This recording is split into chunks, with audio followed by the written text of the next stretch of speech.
எவ்வாறு வலிமையாக வைத்துக் கொள்ளலாம் என்பதை பற்றியும், இதயம் சார்ந்த நோய்கள், அவற்றை தடுக்கும் முறைகள், அவற்றிற்கான நவீன சிகிச்சை முறைகளை பற்றி இன்றைக்கும் நம்மிடையே பகிர்ந்து கொள்ள வந்திருக்கிறார் டாக்டர் சொக்கலிங்கம் அவர்கள். நிகழ்ச்சியில் அடுத்த பகுதியாக வரவேற்பது பல்லாண்டு வாழ்ந்திட.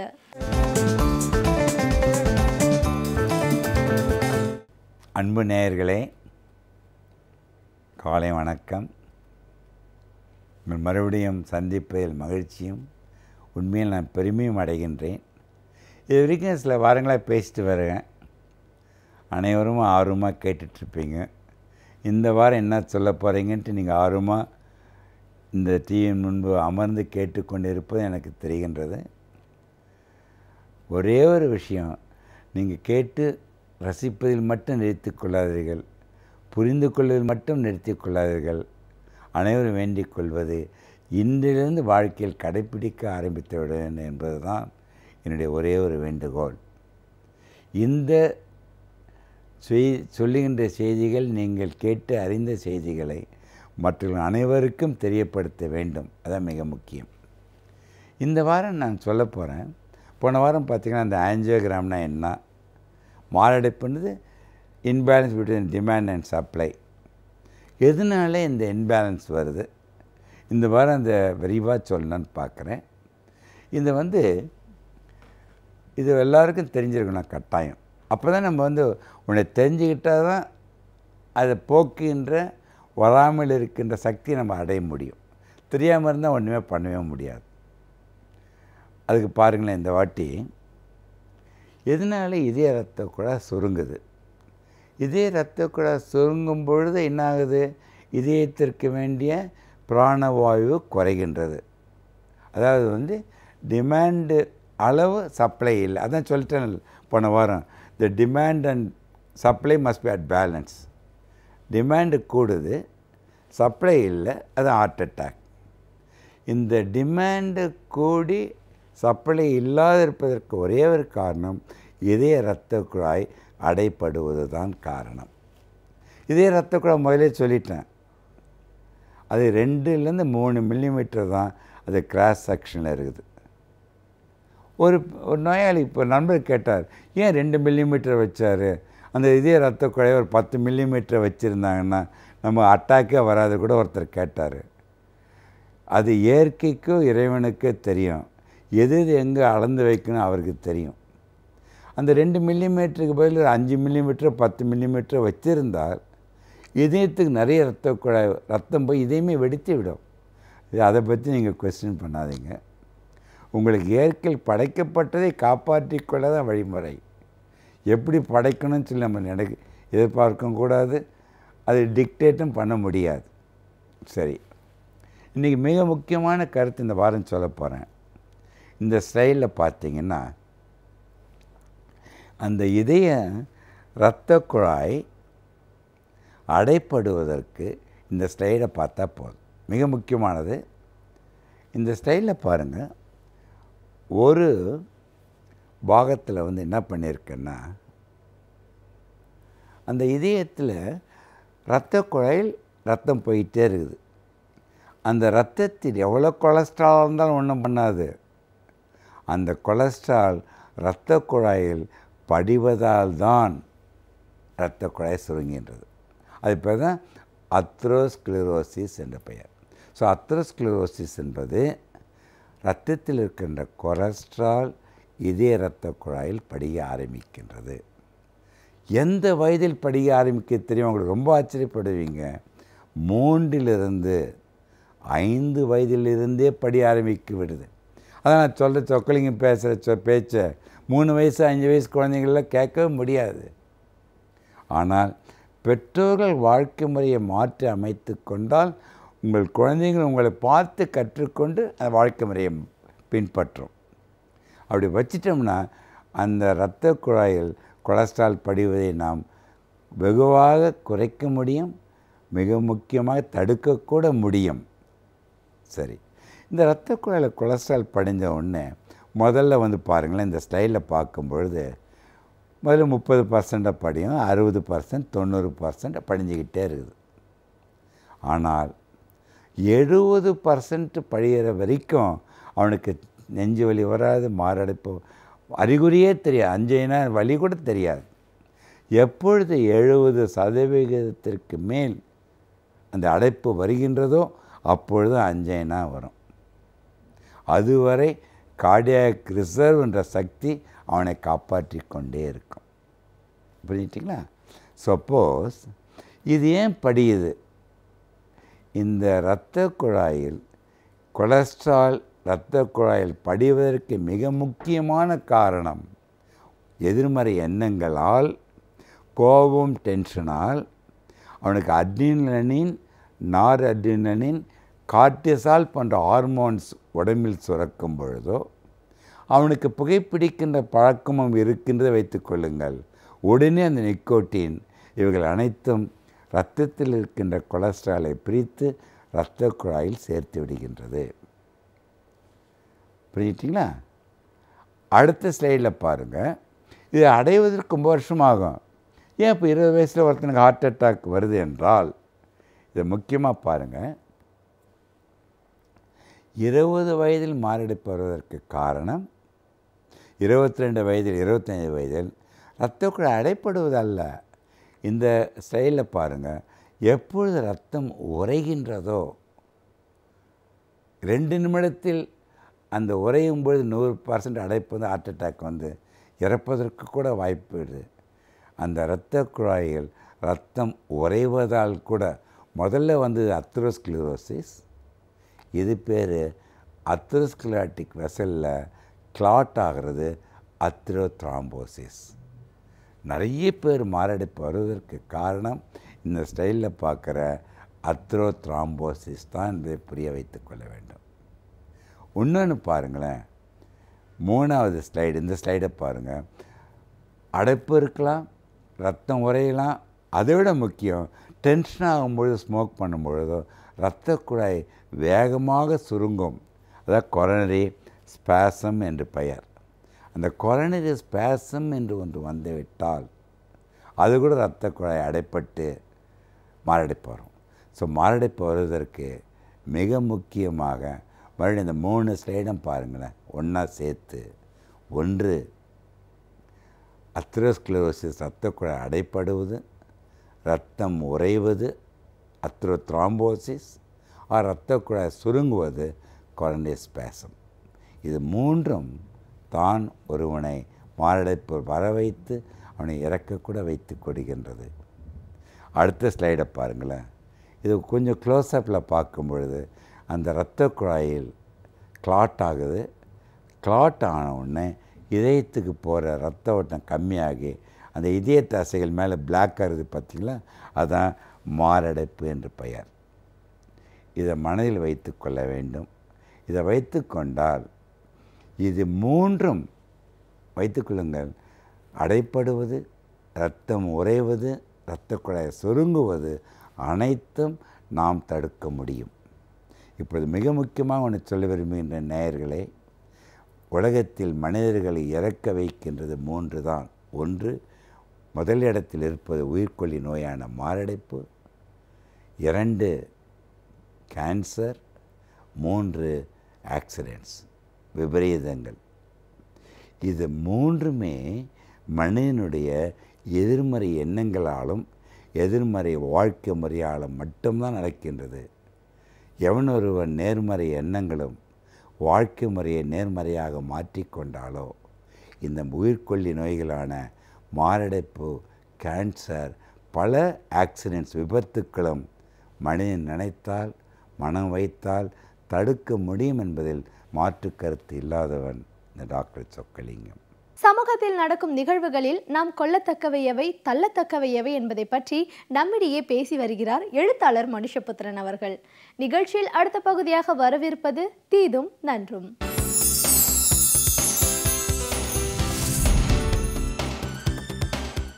வணக்கம் நண்பர்களே, இன்னும் ஒரு இனிய காலை பொழுதில் தீதும் நன்றும் நிகழ்ச்சியில் உங்களை சந்திப்பதில் மிக்க மகிழ்ச்சி அடைகிறேன். கருவறையில் சமூக நீதி.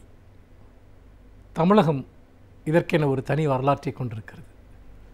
அதாவது அனைவருக்கும் வழிபாட்டு உரிமை, அனைவருக்கும் அர்ச்சகராகும் உரிமை, இதற்காக முதலில் குரல் கொடுத்த மாநிலம் தமிழகம். இன்னும் சொல்லப்போனால் தந்தை பெரியார் வைக்கம் வீரர் என்று ஏன் அழைக்கப்பட்டார்? அன்று வைக்கம் அங்கிருந்த கோயிலில், அந்த கோயில் இருந்த பகுதிகளிலேயே தலித் மக்கள், ஒடுக்கப்பட்ட சாதிகளைச் சேர்ந்த மக்கள் நடமாடக்கூடாது என்றிருந்தபோது 1937ஆம் ஆண்டு தந்தை பெரியார் அவர்கள் அங்கு ஒரு கோவில் நுழைவு போராட்டத்தை நடத்தி ஒரு பெரும் பரபரப்பை தேசிய அளவில் அவர் நடத்தினார். அப்படிப்பட்ட ஒரு சூழ்நிலையில் தான் இன்றைக்கு நாம் பல காலமாக போராடி வந்த ஒரு விஷயம் கேரளத்தில் நிறைவேறியிருக்கிறது. அதாவது இன்று தலித் சமூகத்தை சேர்ந்த 6 பேர், பிற்படுத்தப்பட்ட சமூகங்களைச் சேர்ந்த 26 பேர் இன்று கேரளாவில் அர்ச்சகர்களாக கோயிலில் அரசு தேர்வாணையத்தின் மூலமாக தேர்வெழுதி அவர்கள் அர்ச்சகர்களாக நியமிக்கப்பட்டிருக்கிறார்கள். நீண்ட காலமாக வழிபாட்டு உரிமையில் அல்லது வழிபாடு செய்யக்கூடிய உரிமையில் இருந்த அந்த சாதிய ரீதியான தடை தகர்க்கப்பட்டிருக்கிறது. கடவுளின் முன்னால் அனைவரும் சமம், கோயிலில் அனைவருக்கும் சமூக நீதி, சமநீதி என்கிற லட்சியம் எட்டப்பட்டிருக்கிறது. நண்பர்களே, இந்த இடத்தில் தான் தமிழகம் இதற்காக ஆற்றிய பல ஒரு பங்களிப்புகளை நாம் நினைத்து பார்க்க வேண்டும். தந்தை பெரியார் அவர்கள் கோயில் நுழைவு போராட்டத்தை 1970களில் இது அறிவித்த போது கலைஞர் அவர்கள் ஒரு தனி சட்டத்தை கொண்டு வந்தார்.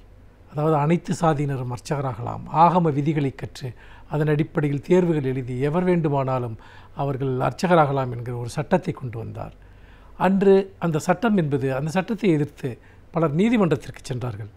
ஆனால் அந்த சட்டம் என்பது செல்லும் என்று அன்றைக்கு நீதிமன்றம் தீர்ப்பளித்தது. ஆனால் அதற்கு பிறகும் கூட ஆட்சி மாற்றங்கள் நடந்ததனால் அந்த சட்டம் நடைமுறைப்படுத்தப்படாமலேயே போயிற்று. பிறகு 2006ஆம் ஆண்டு தலைவர் கலைஞர் அவர்கள் மீண்டும் முதலமைச்சராக வந்த அந்த சமயத்தில், திமுக மீண்டும் ஆட்சிக்கு வந்த அந்த சமயத்தில், ஏற்கனவே இதுபோன்ற எந்த தடையானையை யாரும் பெற்றுவிடக்கூடாது என்பதற்காக மிக மிக கவனத்துடன் ஒரு சட்டத்தை அவர் உருவாக்கினார். அந்த சட்டத்தின் அடிப்படையில் அனைத்து சாதியினரும் அர்ச்சகராகலாம் என்கிற அந்த அடிப்படையில் அவர்கள் இடஒதுக்கீட்டு கொள்கையின் அடிப்படையில் 207 பேர் இந்த ஆகம விதிகளை, ஆகம பள்ளிகளில் கற்றவர்கள், பிற சமூகத்தைச் சேர்ந்தவர்கள், அவர்கள் அர்ச்சகர்களாக தேர்ச்சி பெற்றார்கள். அவர்களுக்கான பணி நியமனங்கள் வழங்க வேண்டிய ஒரு சூழலில் தான் ஆட்சி மாற்றம் மீண்டும் நடைபெற்றது. அப்படி நடைபெற்ற போது அதில் அந்த சமயத்தில் இதையும் எதிர்த்து பலர் நீதிமன்றத்திற்கு சென்றார்கள். அப்படி நீதிமன்றத்திற்கு சென்றதுக்கு தடையும் வாங்கினார்கள். 2005ஆம் ஆண்டு நீதிமன்றம் அந்த சட்டம் செல்லும், தலைவர் கலைஞர் அவர்கள் ஆட்சியில் கொண்டு வரப்பட்ட அந்த சட்டம் செல்லும் என்று தீர்ப்பளித்தது. இப்படியாக எல்லா விதமான தடைகளும் நீங்கிய பிறகும் கூட ஜெயலலிதாவினுடைய அரசு அவர்களுக்கு பணி நியமனங்களை வழங்க மறுத்து வந்தது. தொடர்ந்து இன்றைக்கும் அதுதான் நிலையாக இருக்கிறது. அதாவது சட்டப்படியான தடைகள் நீங்கிவிட்டது மட்டுமல்ல, நம்முடைய அண்டை மாநிலத்தில் அதை செயல்படுத்தியும் விட்டார்கள். இப்பொழுது அப்படிப்பட்ட ஒரு முன்னுதாரணம் ஏற்படுத்தப்பட்டிருக்கக்கூடிய ஒரு சூழலில் அனைத்து சாதியினரும் அர்ச்சகராவதில் எந்த விதமான தடையும் இப்போது இல்லை. ஆனால் இதை செய்வதற்கு இங்கே இருக்கக்கூடிய அரசிற்கு மனமில்லை. ஏனென்று கேட்டால் இங்கே இருக்கக்கூடிய அரசு சாதிய சக்திகளால், உயர் சாதி சக்திகளால் ஆட்டி படைக்கப்படுகிறது. கேரளத்தில் இன்று ஒரு சமூக நீதி சார்ந்த ஒரு உணர்வுடன் கேரள முதலமைச்சர் பிரணாப் விஜயன் அந்த சட்டத்தை உறுதியுடன் செயல்படுத்தி இருக்கிறார். ஆனால் தமிழகத்தில் அதை செயல்படுத்துவதற்கு இவர்கள் யாருமே தயாராக இல்லை என்பதை நாம் தொடர்ந்து பார்த்து கொண்டிருக்கிறோம். இந்த சூழ்நிலையில் தான் இந்த சட்டம் என்பது அனைத்து சாதியரும் அர்ச்சகராகலாம் என்கிற இந்த சட்டம் ஒரு மிகப்பெரிய ஒரு வரலாற்று சாதனை என்று சொல்ல வேண்டும். ஏனென்று கேட்டால் பிறப்பின் அடிப்படையில் தான் ஒருவரை கடவுளுக்கு வழிபாடு செய்யக்கூடிய உரிமை இருக்கிறது என்ற அந்த ஒரு அடுக்கு நிலை, அந்த படிநிலை என்பது தகர்க்கப்பட்டிருக்கிறது. அது மட்டுமல்ல, ஆகம விதிகளின்படி வேதங்களை கற்கிற எவருக்கும் அந்த வழிபாடு செய்யக்கூடிய உரிமை இருக்கிறது என்பதன் மூலமாக சாதிய ரீதியான அந்த பாகுபாடுகள் கடக்கப்பட்டிருக்கின்றன. ஆனால் இங்கே இருக்கக்கூடிய பல உயர் சாதியினர் அவர்கள் மிக கடுமையாக இதை எதிர்க்கிறார்கள் என்பதை நாம் மறந்துவிடக்கூடாது. அதற்கு ஒரு முக்கியமான காரணம் என்பது சாதி தூய்மை என்பதை அவர்கள் இன்னும் பின்பற்ற விரும்புகிறார்கள். அதாவது கடவுளை வழிபாடு செய்யக்கூடிய அந்த உரிமை என்பது தங்களுக்குத்தான் அதில் இருக்கிறது என்கிற அந்த சாதி தூய்மைவாதம். இன்னொன்று, இந்த வழிபாடுகள் மூலமாக கிடைக்கக்கூடிய வருமானம் என்பது பிறருக்கு போய்விடக்கூடாது என்கிற எண்ணமும் அதில் ஒளிந்திருக்கிறது. எப்படி பார்த்தாலும் கூட இந்த தடை நீங்கி இருக்கிறது. நியாயமாக இந்த சட்டம் முதலில் தமிழகத்தில் தான் செயல்படுத்தப்பட்டிருக்க வேண்டும். ஆனால் தமிழகத்தில் தொடர்ந்து எதிர்ப்புகள், தடைகள், அதாவது சமூக நீதிக்கு எதிரான சக்திகளுடைய ஒரு தீவிரமான செயல்பாடுகளின் காரணமாக அந்த சட்டம் இப்பொழுது தமிழகத்தில் முடங்கி போய் கிடக்கிறது. அதற்கு உயிர் கொடுக்க வேண்டிய நேரம் வந்துவிட்டது. கோவிலில் சமத்துவம் என்பது தெருக்களில் சமத்துவம், பணியிடங்களில் சமத்துவம், எல்லா இடங்களிலும் சமத்துவம் என்பதற்கான அடிப்படையான ஒரு கோட்பாடாக அது இருக்கும். சாதியின் பெயரால் மனிதர்களை பாகுபடுத்தி வைக்கக்கூடிய இந்த அவல நிலையை நாம் முடித்து கட்டுவதற்கு இந்த கோயில் கருவறையில் நுழைவதற்கான அனைவருக்குமான உரிமை என்பது வழங்கப்பட வேண்டும். அதாவது ஒரு பழமொழி இருக்கிறது, ஒரு பழமொழி அல்ல, ஒருவர் சமீபத்தில் முகநூலில் எழுதியிருந்தார், பெரியார் எவ்வளவு பேரை நாத்திகராக மாற்றினார் என்பது முக்கியமல்ல, எவ்வளவு ஆத்திகர்களுக்கு அவர் கோயிலில் நுழைவதற்கு உரிமை பெற்று தந்தார் என்பதுதான் முக்கியம் என்று யாரோ முகநூலில் எழுதியிருந்தார்கள். அதற்கேற்ப இன்று அந்த சமூக நீதி கேரளத்தில் வென்றிருக்கிறது. தமிழகத்தில் மட்டுமல்ல, இந்தியா முழுக்க அதை சீக்கிரம் வெல்லும் என்று நம்புவோம். மீண்டும் இன்னும் ஒரு புதிய சிந்தனையோடு உங்களை சந்திக்கிறேன். நன்றி, வணக்கம். ஒரு துறையை பற்றி நாம் முழுமையாக அறிந்து கொள்ள வேண்டும் என்றால் அந்த துறையை சார்ந்த வல்லுநர்கள் அவர்களின் அனுபவங்களை நம்மிடையே பகிர்ந்து கொள்ளும் பொழுதே அவற்றை நாம் முழுமையாக அறிந்து கொள்ள முடியும். நிகழ்ச்சியில் அடுத்த பகுதியாக வரவிருப்பது சிறப்பு விருந்தினர்.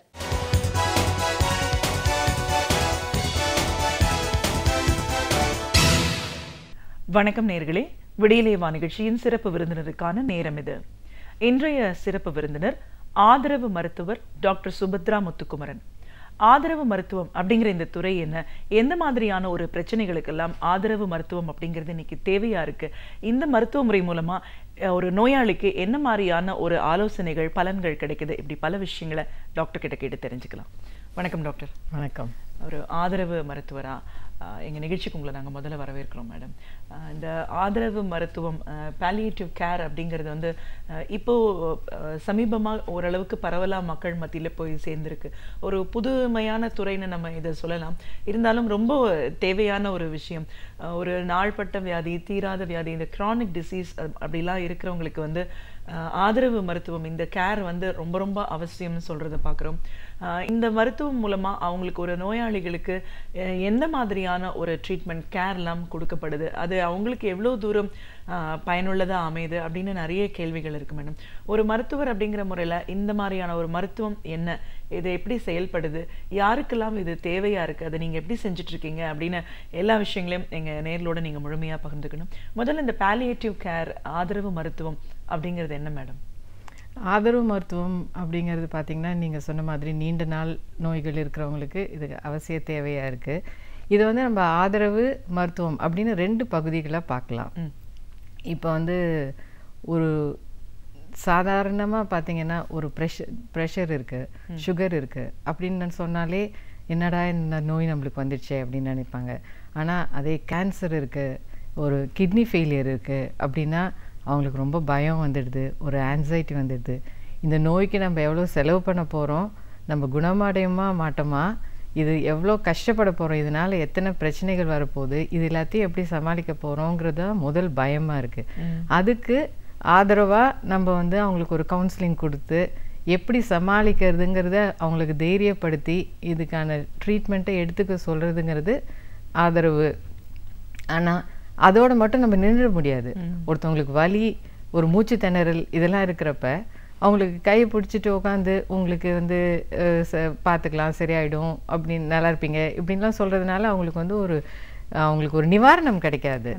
அதனால் கேன்சர்னாலே நிறைய பேர் பயப்படுறது எப்படி வலியில் கஷ்டப்பட போகிறோம் அப்படிங்கிறது தான். அதனால் அந்த வலிக்கு முதல்ல ஒரு மாத்திரைகள் வழியாக ஒரு மருத்துவ ரீதியான ஒரு அணுகுமுறையில் அவங்களுக்கு வந்து ஒரு நிவாரணம் கொடுக்கறது ரொம்ப அவசியமாக இருக்குது. ஆனால் நம்ம நாட்டில் பார்த்திங்கன்னா இதுக்கு வந்து லட்சக்கணக்கான மக்களுக்கு இது தேவை இருக்குது. ஆனால் 1% மக்களுக்கு தான் இது போய் அடையுது. ஏன்னா அதுக்கான மருத்துவர்கள் இந்த ஸ்பெஷாலிட்டியில் இருக்கிறவங்க நிறைய பேர் இல்லை. அது ரீசன்ட் ஸ்பெஷாலிட்டிங்கிறதுனால இப்போ தான் அதுக்கான விழிப்புணர்வும் வருது. அதனால் இப்போ வலி மட்டும் இல்லாமல் நானே வந்து இந்த ஃபீல்டுக்குள்ளே வரப்போ அவங்களுக்கு வலி இருக்கும் நிறையா. ஏன்னா நான் அனஸ்தட்டிஸ்ட்டு. ஸோ அப்போ வந்து நம்ம வந்து அவங்களுக்கு வந்து ஒரு சர்ஜரி அப்போ நம்ம அவங்களுக்கு ஒரு வலி நிவாரணம் கொடுக்குறோம். அப்போ அது எக்ஸ்டெண்டடாக இந்த மாதிரி இருக்கிற வலிக்கும் நம்ம ஏதாவது பண்ணலாமான்னு நினச்சி தான் இந்த ஃபீல்டுக்குள்ளே வந்தேன். ஆனால் அதுக்கப்புறம் தான் தெரிஞ்சுது இது வெறும் வலி மட்டும் இல்லை, மூச்சு திணறல், வாந்தி, சாப்பிட முடியல, மோஷன் போகிறதுல பிரச்சனை, பல சிக்கல்களில் அவங்க கஷ்டப்படுறாங்க. ஸோ அது ஒரு பெரிய ஸ்பெஷாலிட்டி அப்படின்னு தெரிஞ்சு இது ஃபர்தராக நம்ம இப்போ இதை பற்றி இன்னும் விரிவாக பேசலாம் மேடம். இப்போ ஆதரவு மருத்துவம் அப்படின்னா என்ன, இதில் அடிப்படை வந்து வலியில் ஆரம்பிக்குது. பெயின் அப்படிங்கிறது எந்த காரணங்களால் வந்தாலுமே அவங்கள அதுலேருந்து தேற்றி மீட்டு கொண்டு வர்ற ஒரு முக்கியமான பணியை வந்து பாலியேட்டிவ் கேர் பண்ணுது அப்படின்னு சொல்கிறோம். ஆரம்பத்துல எந்த மாதிரியான ஒரு வியாதிகளுக்கெல்லாம் இப்போ நீங்க சொல்றீங்க கேன்சர் அப்படின்னு சொல்லும்போது அந்த தனி மனிதனும் சரி அந்த குடும்பமும் சரி மொத்தமா இதனால பாதிக்கப்படுறாங்க. வீட்டுல ஒருத்தங்களுக்கு வந்து ஒரு அம்மா அப்பா குழந்தை யாருக்கு வந்திருந்தாலுமே கேன்சர் வந்துருச்சு அப்படின்னும் போது முதல்ல மனதளவில் பாதிப்பு அந்த குடும்பத்துக்கே இருக்கு. அதுக்கப்புறம் நீங்க சொன்ன அந்த ஃபினான்ஷியல் அது ஒரு ஸ்ட்ரெஸ்ன்னு சொல்லலாம். இதை தாண்டி சர்வைவலே ஒரு கேள்விக்குறின்னு வரும்போது அந்த மரணம் அப்படிங்கிற ஒரு பயமும் அந்த பேஷண்ட்டை தாக்கும். ஸோ இந்த பாலியேட்டிவ் கேர் மூலமா இப்படிப்பட்ட ஒரு டிசீஸை நம்ம எப்படி அணுகணும், எந்த டிசீஸ்க்காக இப்படி ஒரு கேர் சிஸ்டம் முதல்ல நம்மளுக்கு தெரிய வந்துச்சு? இது 1960களில் கேன்சருக்குன்னு தான் ஆரம்பிச்சுது. அப்போ வந்து என்ன நினச்சாங்கன்னா, இப்போ கடைசி காலகட்டத்தில் அவங்களுக்கு ஏதோ இந்த மாதிரி கஷ்டம் இருக்குது, இன்னும் கொஞ்ச நாள் தான் இருக்க போகிறாங்கங்கிறப்ப கொடுக்கலாம், தேவைப்படுது அதிகமாக அப்படின்ற மாதிரி தான் ஆரம்பிச்சது. ஆனால் அதுக்கப்புறம் நாளடைவில் இது வந்து கடைசி காலகட்டத்தில் மட்டும் கொடுத்தா போதாது. ஏன்னா அவங்க right from the time of diagnosis எவ்வளோ கஷ்டங்கள் அனுபவிக்கிறாங்க. ட்ரீட்மெண்ட் அப்போவே பார்த்தீங்கன்னா ரேடியோ தெரப்பி கீமோதெரப்பிலாம் கொடுக்குறாங்க இல்லையா, அதே வந்து ரொம்ப வலி அதிகமாக இருக்கலாம். ஒரு 30 சிட்டிங் ரேடியோ தெரப்பி வரணும் அப்படின்னா 20 வாட்டி போனாங்களே, அதுக்கப்புறமே அவங்களுக்கு வந்து வலி ஆரம்பிச்சிடுது. போய் நம்ம இதை முடிக்கணுமா, எப்படியும் கஷ்டம்தான் பட போகிறோம், இதோட விட்டுடலாமா அப்படின்னு சொல்லி அவங்க அந்த ட்ரீட்மெண்ட்டுக்கு போய் முடிக்காமல் சில நேரங்களில் என்ன ஆயிடுதுன்னா முற்றிலும் குணமாகக்கூடிய ஒரு வாய்ப்பை அவங்க இழக்கிறதுக்கான ஒரு சான்ஸும் இருக்குது. அந்த நேரத்துலேயே நம்ம அவங்களுக்கு ஒரு மனதளவில் ஒரு தைரியத்தை கொடுத்து அவங்களுக்கு அந்த வலிக்கெலாம் முழுமையான நிவாரணம் கொடுத்து அவங்கள என்கரேஜ் பண்ணி அந்த ட்ரீட்மெண்ட்டை முடிக்க சொல்கிறோம். அதனால் இப்போ வலினால் அவங்க வந்து படுத்துடுறாங்க, அதுக்கப்புறம் ஹாஸ்பிட்டல் போகிறதுக்கே கஷ்டப்படுறாங்கன்னா அந்த ட்ரீட்மெண்ட்டை கம்ப்ளீட் பண்ண சொல்லி அவங்க நார்மலாகி திரும்பியும் ஒரு சாதாரண இயல்பு வாழ்க்கைக்கு வர்றதுக்கான ஒரு சான்ஸை அதிகப்படுத்துது இந்த palliative and supportive care. Even treatment அப்பயே கொடுத்தா கூட அதுக்கப்புறம் ட்ரீட்மெண்ட் முடிஞ்சிருச்சு அப்படின்னா, இப்போ ஒரு பிரெஸ்ட் கேன்சர் பேஷண்ட்டுக்கெலாம் ட்ரீட்மெண்ட் முடிஞ்சிட்டு சில பேருக்கு வந்து அந்த ட்ரீட்மெண்ட்னால ஒரு கை வீக்கம்லாம் வர்றதுக்கு வாய்ப்பு இருக்குது. அதுக்கு லிம்ஃபிடிமா அப்படின்னு சொல்கிறது. அவங்க சர்வைவர்ஸாக இருப்பாங்க, அது நோயோட பிரச்சனை அது கிடையாது, நோய் குணமாடிஞ்சிச்சு, ஆனால் அதோட சைடு எஃபெக்டில் இவங்க கஷ்டப்படுறாங்க. ஸோ அதுக்கு வந்து எப்படிலாம் பண்ணும், ஒரு எக்ஸசைஸ் செய்யணும், அதுக்கு மசாஜ் செய்யணும், கை இல்லைனா கால், இப்போ வயிறில் ஏதாவது புற்றுநோய்க்கு வந்து ஆப்ரேஷன் பண்ணியிருந்தாங்கன்னா அதுக்கு ரேடியோ தெரப்பிலாம் கொடுத்துருந்தாங்கன்னா சில சமயம் கால்லையும் வீக்கம் இருக்கலாம். அதுக்கு கை எந்த பொசிஷனில் வைக்கணும், கால் எந்த பொசிஷனில் வைக்கணும், எப்படி அவங்களோட ஸ்மால் ஒரு லைஃப் ஸ்டைல் சேஞ்சஸில் அதெல்லாம் எப்படி சமாளிக்கலாம் அப்படிங்கிறது அதுவும் பார்ட் ஆஃப் பாலியேட்டிவ் கேர் தான். ஓகே, உலக அளவில் இந்த வேர்ல்ட் ஹெல்த் ஆர்கனைசேஷன்ஸ்லாம் இருக்கு இல்லைங்களா, இப்போது இந்த பாலியேட்டிவ் கேர் அப்படிங்கிற இந்த ஒரு ஃபீல்டு, இந்த துறையை எந்த அளவுக்கு அங்கீகரிச்சிருக்காங்க? ஒரு அங்கீகரிக்கப்பட்ட ஒரு மருத்துவமாக எப்போலேருந்து இது செயல்பட்டுருக்கு? அதை வந்து ஒரு 2005க்கு மேலே அவங்கெல்லாம் சொல்லிட்டு இருக்காங்க. 2014 என்ன பண்ணாங்கன்னா, ஒரு யூனிவர்சல் ஹெல்த் கேர்னு இருக்கணும். எப்படின்னா வந்து நம்ம வந்து ஒருத்தவங்க ஆரோக்கியமாக இருக்கிறதுக்கு ஒரு ப்ரொமோட்டிவ் ஹெல்த் நம்ம பற்றி பேசுகிறோம், ப்ரிவென்டிவ் ஹெல்த் பற்றியும் சொல்கிறோம். லைக் ஒரு எப்படி தடுப்பூசி கொடுக்கறது, எப்படி வந்து சில நோய்கள் வராமல் தடுக்கிறதுங்கிறத பற்றி பேசுகிறோம்.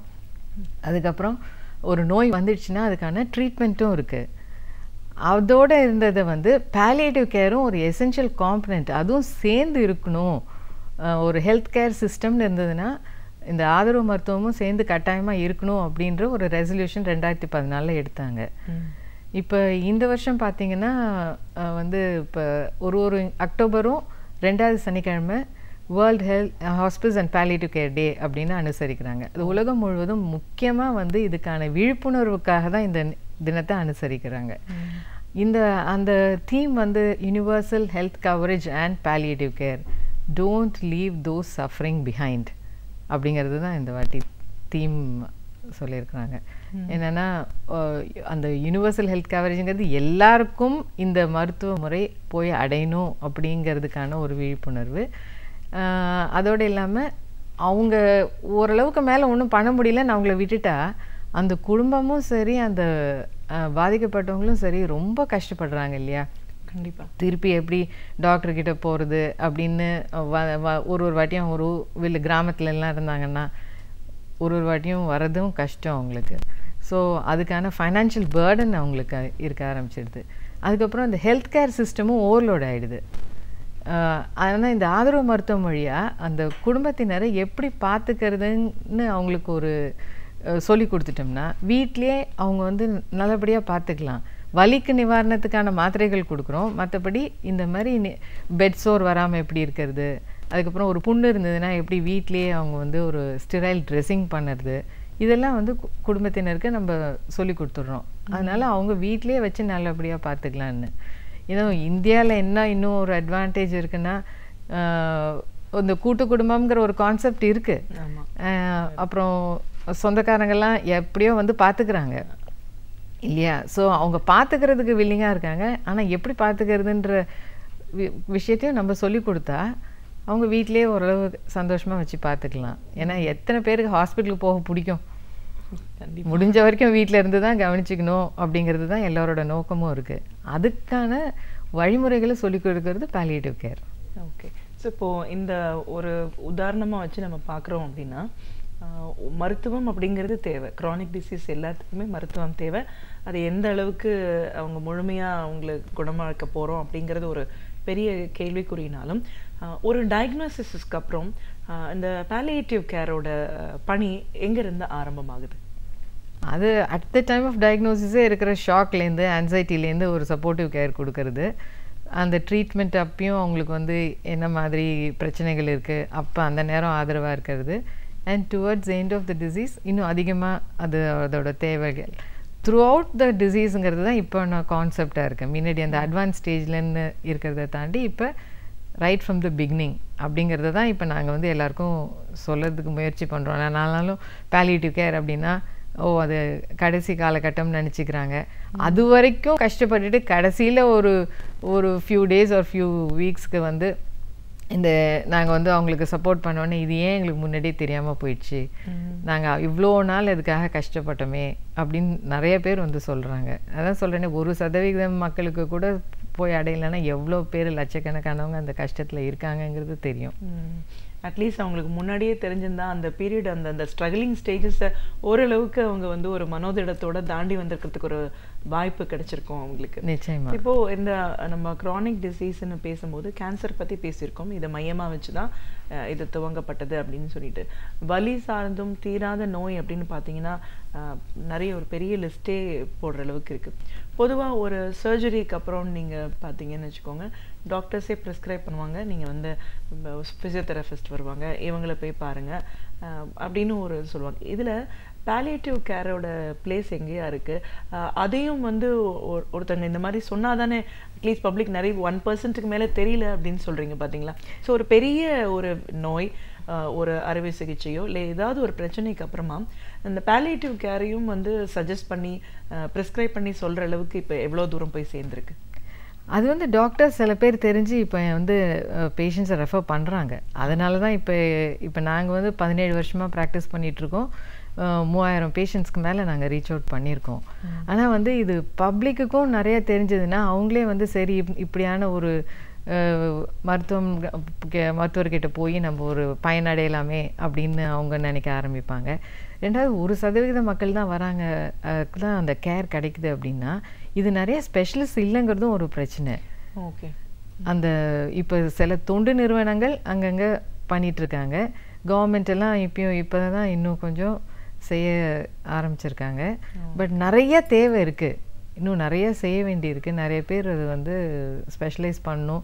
இப்போ எம்டி இன் பாலியேட்டிவ் மெடிசன் இருக்குது, அது டாடா மெமோரியல் ஹாஸ்பிட்டல்லையும் எய்ம்ஸ் டெல்லிலையும் இருக்குது. ஆனால் அந்த ஒரு வருஷத்துக்கு வந்து ஒரு 5 பேர் 6 பேர் வச்சு நம்ம இந்தியா பூரா அது பார்க்க முடியாது. அதனால் நிறையா சர்டிஃபிகேட் கோர்சஸ், ஃபெலோஷிப் கோர்சஸ்ன்னு நிறையா இப்போ வந்துட்டுருக்கு. அது தெரிஞ்சு வந்து மருத்துவர்கள் அதெல்லாம் படிச்சிட்டாங்கன்னா அவங்களோட ப்ராக்டிஸ்லேயே அவங்க இது வந்து பண்ண ஆரம்பிக்கணுன்றது தான் எங்களோட விருப்பம். இதுக்குன்னு ஒரு ஸ்பெஷலிஸ்ட் கிட்ட போகணுன்னு இல்லையே, அவங்களே வந்து என்ன கேர் கொடுத்துட்டு இருக்காங்களோ அது வரைக்கும் அது தொடர்ந்து அவங்களுக்கு என்ன தேவைப்படுதோ அந்த வலி நிவாரணம் கொடுக்கறது, அதுக்கான மாத்திரைகள் எல்லாம் கொடுக்கலாம். என்னென்னா நாங்கள் வந்து ரொம்ப அதிக வலிக்கு கேன்சருக்கு மார்ஃபின் மாத்திரை கொடுக்குறோம். ஆனால் அந்த மார்ஃபின் அப்படின்ற அந்த அந்த வார்த்தையை கேட்ட உடனே எல்லாரும் அடிக்ஷன் வந்துடுமோ அப்படின்ற ஒரு பயத்தினால வேற நிறைய பேர் அது வேண்டாம் அப்படின்னு நினைக்கிறாங்க.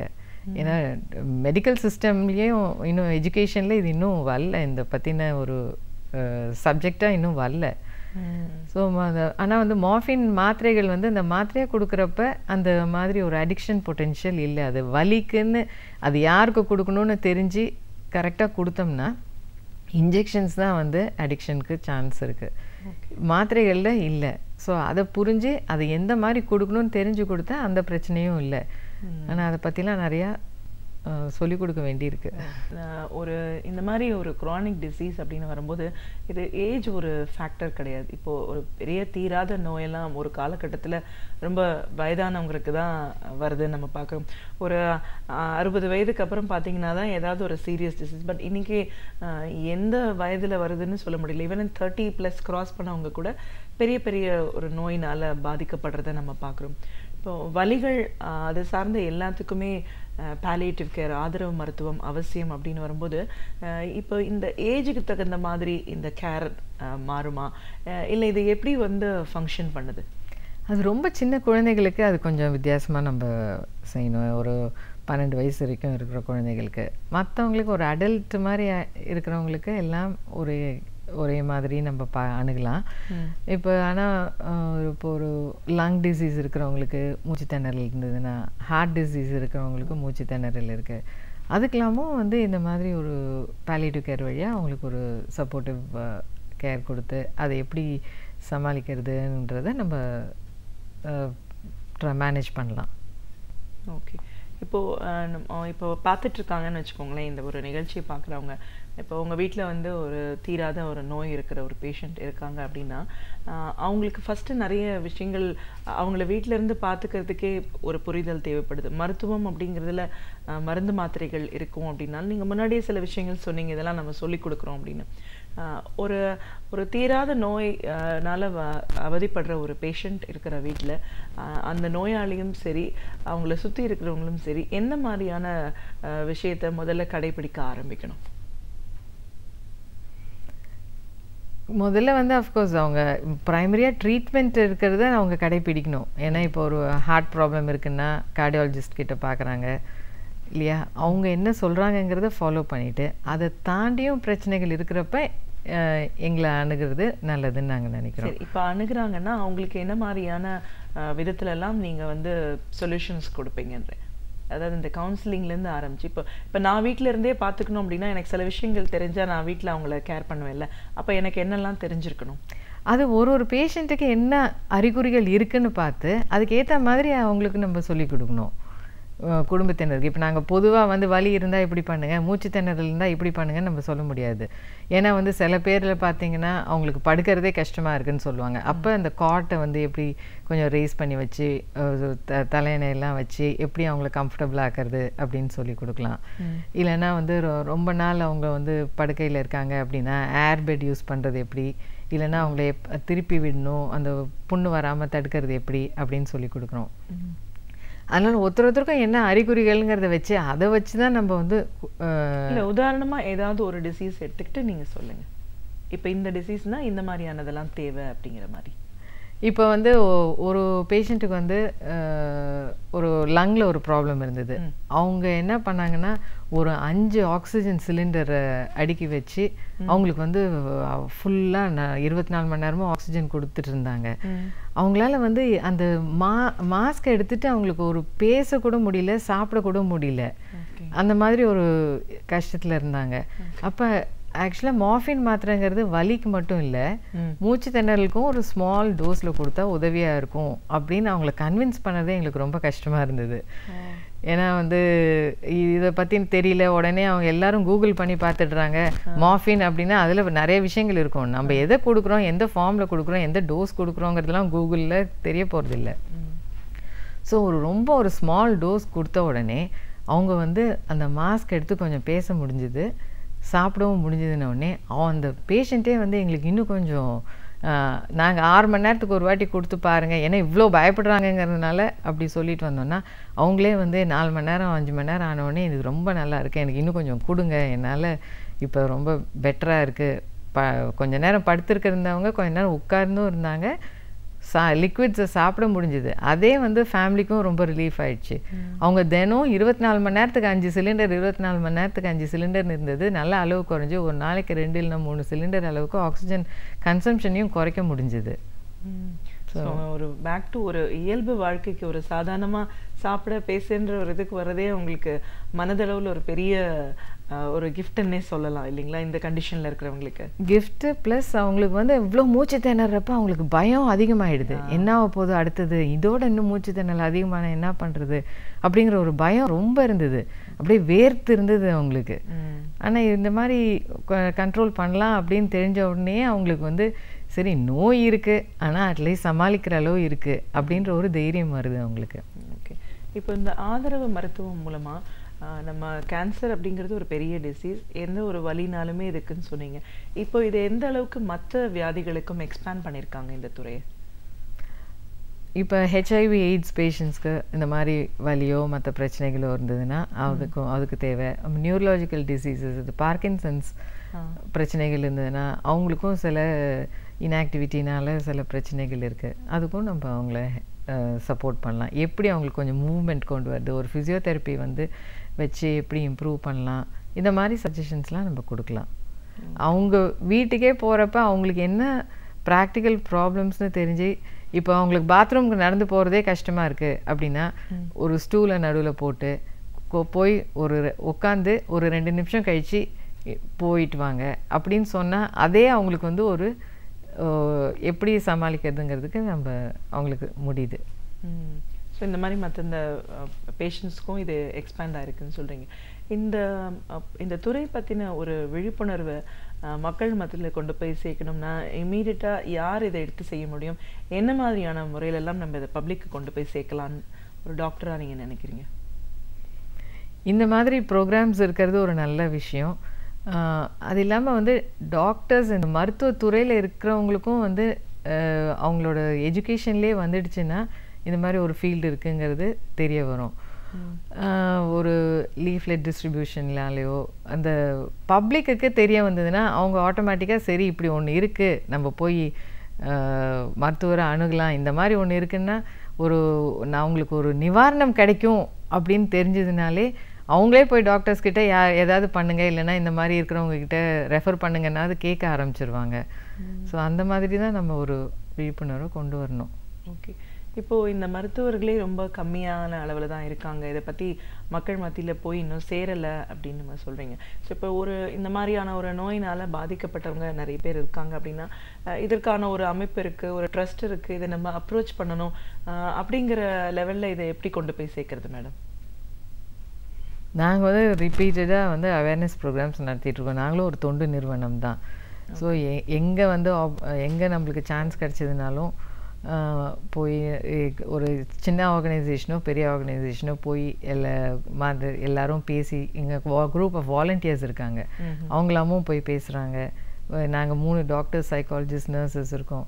எங்கே சான்ஸ் கிடைக்குதோ நாங்கள் போய் அந்த எல்லாருக்கிட்டையும் சொல்கிறது இந்த மாதிரி ஒன்று இருக்குது. ஈவன் பஸ்ஸில் போனாங்கன்னா லீஃப்லெட் டிஸ்ட்ரிபியூட் பண்ணுறது, ட்ரெயினில் போகிறவங்க அங்கே கொடுக்கறது, இந்த மாதிரி தான் நாங்கள் பண்ணிகிட்ருக்கோம். ஆனால் மீடியாவோட சப்போர்ட் இருந்ததுன்னா இன்னும் நல்லா போய் மக்களுக்கு அடையும். ஓகே, இப்போ நம்ம இந்த ஆதரவு மருத்துவம் அப்படின்னு சார்ந்து இது என்ன பண்ணுதுன்னு ஓரளவுக்கு இப்போ பேசினது மூலமாக ஒரு பிக்சர் கிடச்சிருக்கு. இந்த மாதிரியான இடத்துலலாம் இப்படி ஒரு கேர் இருக்குது, நம்ம இவங்களை அணுகுனா நம்மளுக்கு சொல்யூஷன் கிடைக்கணும். பட் இதில் முக்கியமான இந்த கேரில், பேலியேட்டிவ் கேரில் நீங்கள் வலி சார்ந்த நிவாரணம் அப்படிங்கிறதுல தான் இது தொடங்குதுன்னு நம்ம பேசியிருக்கோம். இன்றைக்கி வலிகள் அப்படின்னு பார்க்கும்போது நம்ம தும்முனா இருமுனா ஒரு ஜுரம் வந்தால் மேல் கை கால் வலிக்கிறதுலேருந்து ஒரு வலி தான். பட் தீராத ஒரு நோய் இருக்கிறவங்களுக்கு ஏற்படக்கூடிய வலிகளும் வலி தான். இப்போ இந்த வலியை எப்படி நம்ம டிஃப்ரென்ஷியேட் பண்ணி இப்போ பார்த்தா நம்மளுக்கு தெரியணும் இந்த மாதிரியான ஒரு பிரச்சனை இருக்குது அப்படின்னா ஒரு மருத்துவரை அணுகணும் அப்படின்னும் போது வலிகளை எப்படி கேட்டகரைஸ் பண்ணுவீங்க மேடம்? அது வந்து அக்யூட் பெயினுங்கிறது ஒரு திடீர்னு வர ஒரு வலி இருந்ததுன்னா அதுக்கு கட்டாயமாக மருத்துவரை போய் பார்க்கணும். அது க்ரானிக் பெயினுங்கிறது ஏதாவது ஒரு பிரச்சனைனாலேருந்து ஆரம்பிச்சிருக்கும், நாள் பட இருக்குது, அதுக்குன்னு ஒரு நிவாரணத்துக்கு போய் பார்க்குறாங்க, ஏதோ சில விஷயங்கள் செஞ்சும் அவங்களுக்கு வந்து இப்போ ஃபிசியோதெரப்பி கொடுக்குறாங்க, இல்லைன்னா ஒரு ஆப்ரேஷன் பண்ணி அதுலேயும் வந்து அவங்களுக்கு அது கட்டுப்பாடில் நீண்ட நாள் இருந்துக்கிட்டே இருக்குது அப்படின்னா அதுக்குன்னு இந்த மாதிரி பாலியேட்டிவ் கேர் இல்லைன்னா பெயின் ஸ்பெஷலிஸ்ட்டை மீட் பண்ணி பார்க்கலாம்.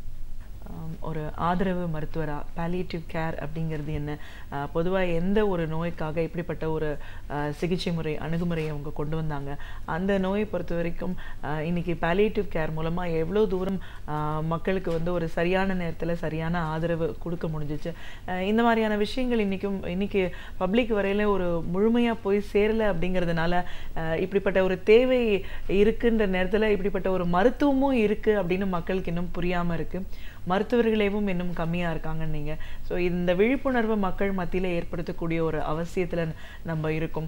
பெயினை தாண்டி அவங்களுக்கான ஒரு ஆலோசனை, ஒரு சிகிச்சை முறை, ஒரு கேர் அப்படிங்கிற முழுமையாக உள்ளடக்கிய ஒரு துறையாக அந்த பாலியேட்டிவ் கேர் எப்படி இயங்கிட்டு இருக்கு, இதெல்லாம் ஒரு சேஞ்சஸ் வரணும் அப்படின்னும் போது எங்கேருந்து அதை ஆரம்பிக்கணும், இந்த மாதிரியான ஒரு போக்கை மக்கள் மத்தியில் கொண்டு போய் சேர்க்கிற பணி எவ்வளோ முக்கியத்துவம் வாய்ந்தது இப்படின்னு நிறைய கருத்துக்களை எங்களோட நீங்கள் முழுமையாக பகிர்ந்ததுக்கு நன்றி. இந்த வாய்ப்பு கொடுத்ததுக்கு நன்றி. அறிவியல், வரலாறு, இதுவரை நாம் அறியாத உண்மைகள், இவைகளிலிருந்து நாம் அறிந்து கொள்ள வேண்டிய பல அரிய தகவல்களை இன்றைக்கும் நமக்காக வழங்க வந்திருக்கிறார் பேராசிரியர் சுபவீரபாண்டியன் அவர்கள். நிகழ்ச்சியில் அடுத்த பகுதியாக வரவேற்பது ஒன்றே சொல் நன்றி சொல்.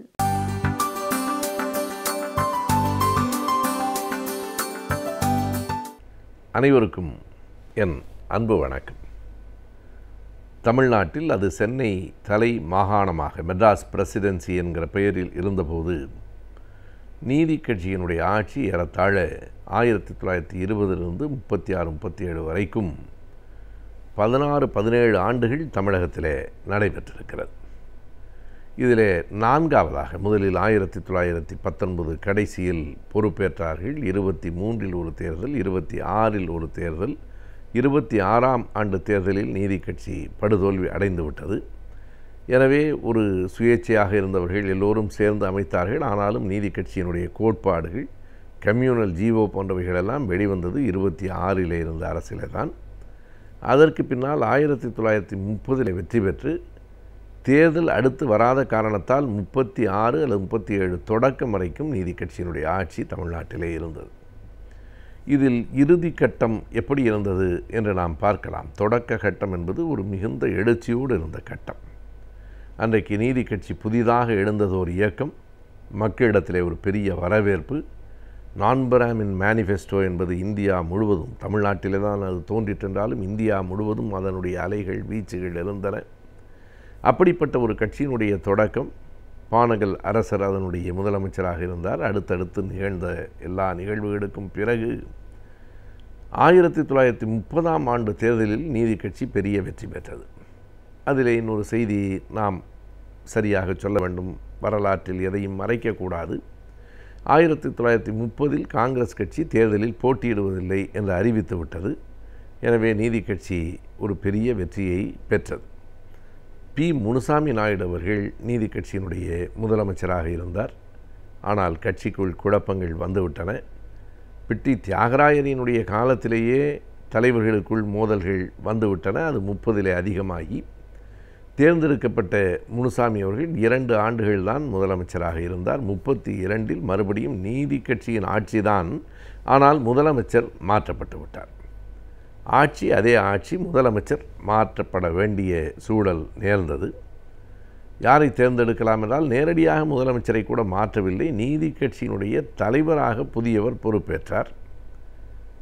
அது தஞ்சையிலே நடைபெற்ற பொதுக்குழுவிலே யார் தேர்ந்தெடுக்கப்பட்டார் என்றால் சுருக்கமாக பொப்பிலி அரசர் என்று அறியப்படுகிறவர். அவருடைய பிறந்த நாள் அக்டோபர் மாதத்தில் தான் என்கிற ஒரு குறிப்பும், இல்லை இன்னொரு மாதம் என்கிற இன்னொரு குறிப்பும் இருக்கிறது. 1889 பிறந்தாரா 1901 பிறந்தாரா என்பதிலும் கூட வேறுபாடு இருக்கிறது. அந்த பொப்பிலி அரசர், அவருடைய முழுமையான பெயர் ரெங்காராவ் என்று முடியும். பொப்பிலி என்பது ஆந்திராவில், இன்றைக்கு இருக்கிற ஆந்திராவில் இருக்கிற ஒரு ஊர். அங்கே இருந்த ஜமீன்தார் பரம்பரையை சார்ந்தவர் தான் அவர்தான் 32 நவம்பர் மாதம் 5ஆம் தேதி இந்த சென்னை தலைமாகாணத்தினுடைய முதல்வர், பிரீமியர் என்கிற அந்த பொறுப்பை ஏற்றுக்கொண்டார். அவருடைய ஆட்சியிலே அவரை தவிர 2 அமைச்சர்கள் இருந்தார்கள். அப்போதெல்லாம் 3 அமைச்சர்கள் மட்டும்தான், முதலமைச்சரையும் சேர்த்து 3 அமைச்சர்கள் தான். 2வது அமைச்சராக இருந்தவர் பிடி ராஜன் அவர்கள். அதற்கு பிறகு இன்னொரு அமைச்சராக இருந்தவர் குமாரசாமி ரெட்டியார். குமாரசாமி ரெட்டியார் இடையிலேயே உடல் நலமில்லாத காரணத்தால் பதவி விலகிவிட ராஜா முத்தையா செட்டியார் அவர்கள் கல்வி அமைச்சராக பொறுப்பேற்றார். இது அந்த அமைச்சரவை. பொப்பிலி அரசனினுடைய அமைச்சரவை என்பது நீதி கட்சியில் கடைசியாக சென்று தேய்ந்து இருந்த காலகட்டம் என்றாலும் கூட அந்த காலகட்டத்திலும் பல நன்மைகள் செய்யப்பட்டிருக்கின்றன. பொப்பிலி அரசர் என்கிற பெயரே அவர் ஒரு ஜமீன்தாரினுடைய பரம்பரையில் வந்தவர் என்பதை காட்டுகிறது.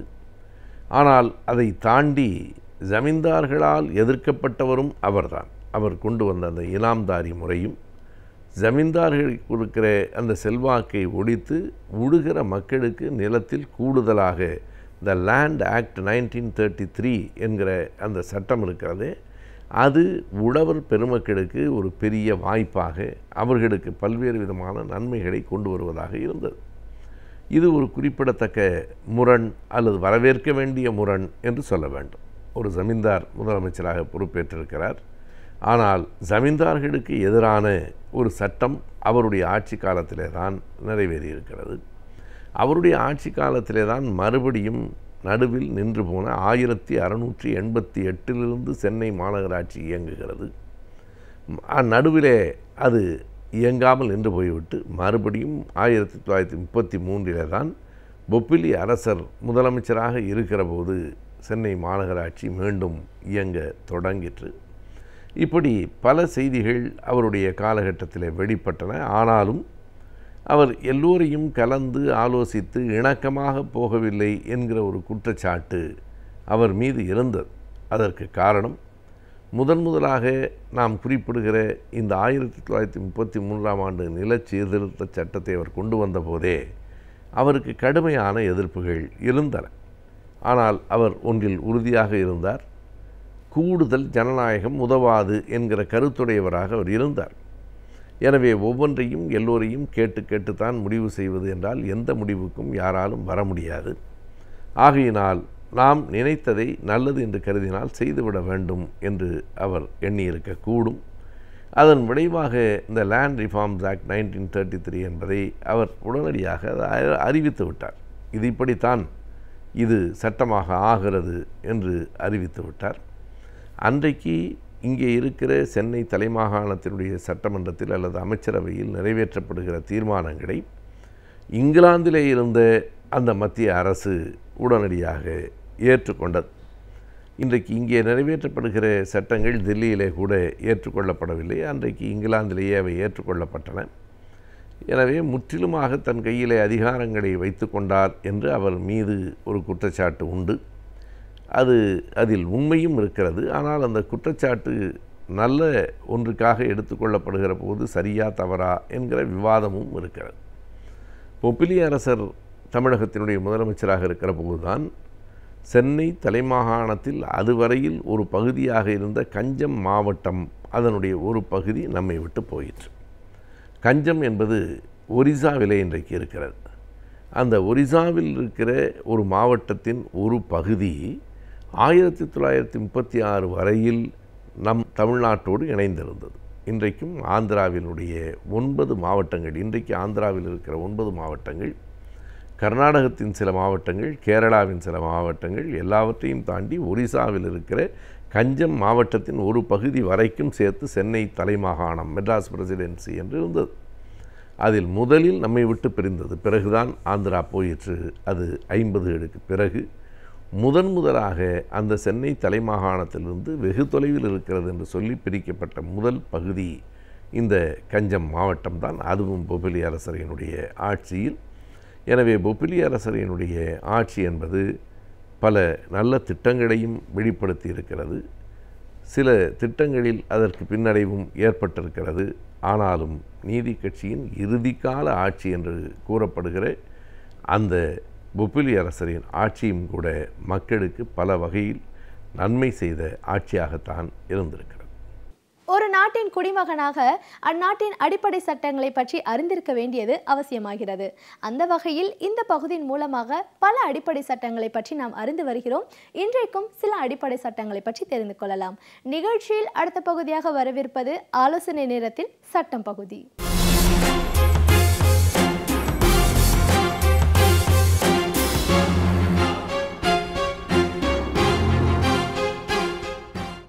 வணக்கம்.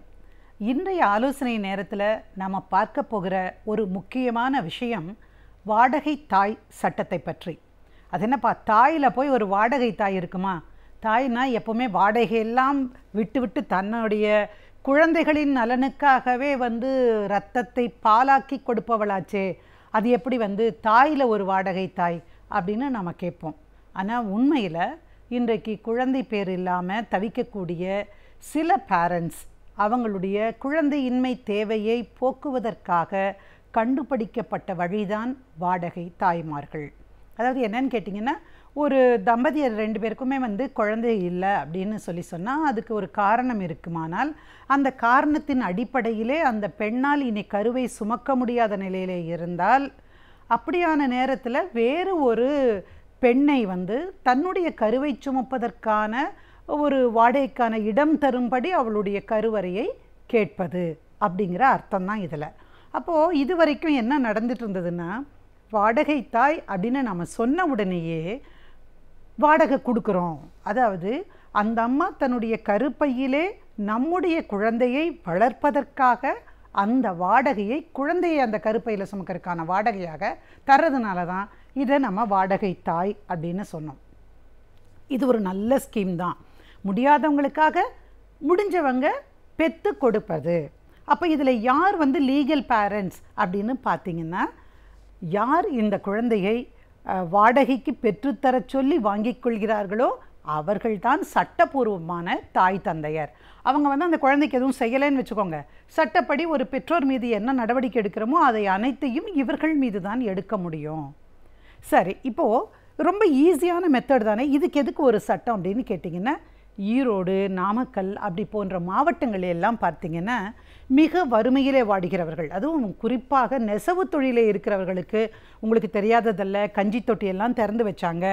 அதை வச்சு தான் தன்னுடைய வாழ்க்கை அப்படிங்கிற மாதிரி நிலையை இன்றைக்கு மாற்ற வேண்டிய கட்டாயத்தில் இருக்கக்கூடிய, ரொம்ப பஞ்சத்தில் அடிபட்டு கிடக்கிற இந்த மாதிரி குடும்பங்களை சார்ந்த பெண்கள் தங்களுடைய கருப்பையை வாடகைக்கு கொடுக்கிறார்கள்.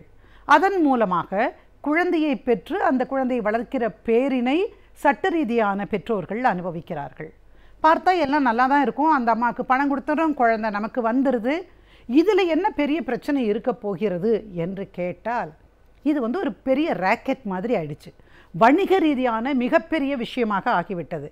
அதனால் என்னென்னா, அந்த ஒரே பெண், நீங்கள் சமீபத்தில் ஒரு பெரிய பிரபலமான வார இதழில் வந்த ஒரு செய்தி கட்டுரையில் இந்த விஷயம் வருகிறது. அதாவது ஒரு பெண் ஏறத்தாழ ஒரு 7-8 முறை கருவுற்று அந்த கருவை சுமந்து அந்த கருவை கொடுக்கிறார். அப்போ எதுக்காகன்னு கேட்டால், அந்த வீட்டில் இருக்கக்கூடிய ஆண்மக்களே சில தரகு வேலை செய்பவரின் துணையோடு அந்த பெண்ணை வாடகை தாயாக இருக்க வைக்கிறார்கள்.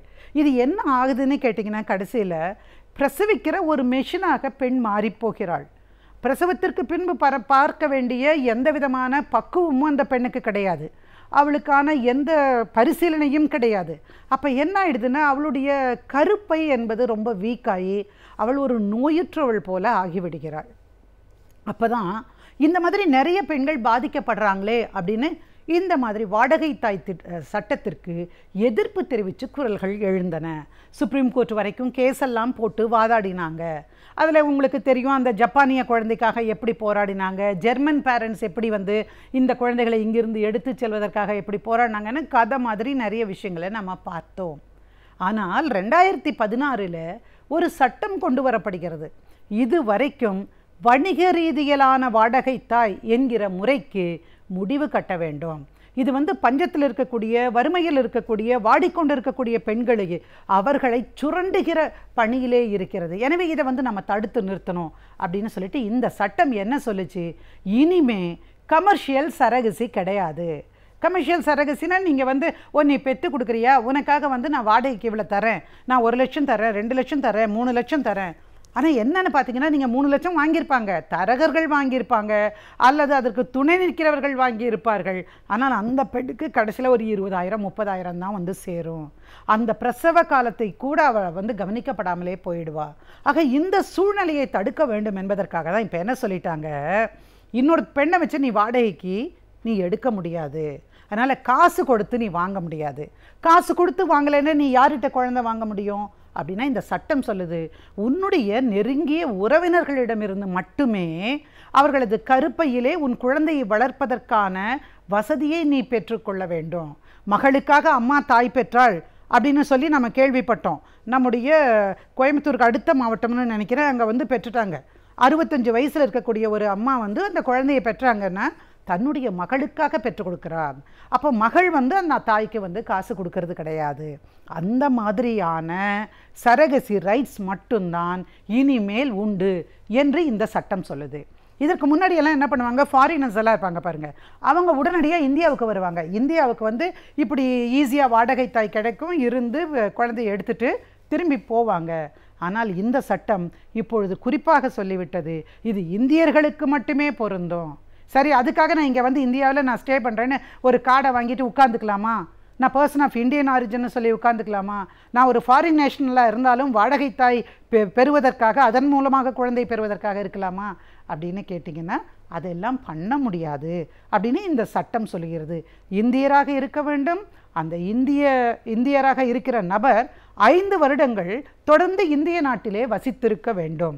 முன்ன மாதிரி ஒரு 60 வயசு 70 வயசுக்காரங்களுக்கெல்லாம் வந்து பெற்றுக் கொடுப்பது கிடையாது. அதற்கு ஒரு வயசை வச்சுட்டாங்க. 55 தான் வயசு மேக்சிமம், அதுக்கு மேலே கிடையாது அப்படின்னு ஒன்று வச்சிடறாங்க. அப்போ இதில் என்னன்னு கேட்டிங்கன்னா, இந்தியர்கள் மட்டும்தான் வாடகைக்கு இருக்க வேண்டும். அப்போ நெருங்கிய சொந்தத்திடம் தான் கேட்கணும். அம்மா, அண்ணா, அண்ணன் மனைவி அல்லது தங்கை யாராவது ஒருவரை வந்து சுமப்பதற்கான ஏற்பாடுகளை செய்ய வேண்டும். இதில் எந்த காரணத்தை கொண்டும் பண பரிவர்த்தனை நடக்கக்கூடாது அப்படின்னு இந்த சட்டம் சொல்லுது. ஆக இப்பொழுது குழந்தையை பெற்றுக்கொள்ள விரும்புகிற வாடகை தாய் மூலமாக பெற்றுக்கொள்ள விரும்புகிறார்கள் தங்களது சொந்த பந்தங்களையே நாட வேண்டிய ஒரு கட்டாயத்திற்கு ஆளாக்கப்பட்டிருக்கிறார்கள் என்ற விவரம். இதையெல்லாம் வந்து புள்ளி விவரமாக பதிவு செய்யப்பட வேண்டிய ஒரு விஷயம். இந்த விஷயத்திலிருந்து வெளியே போய் தவறுகளை இழைத்தார், அதற்கு காரணமான யாராக இருந்தாலும் 10 லட்சம் ரூபாய் வரைக்கும் அபராதம் அப்படின்னு சொல்லியிருக்கு.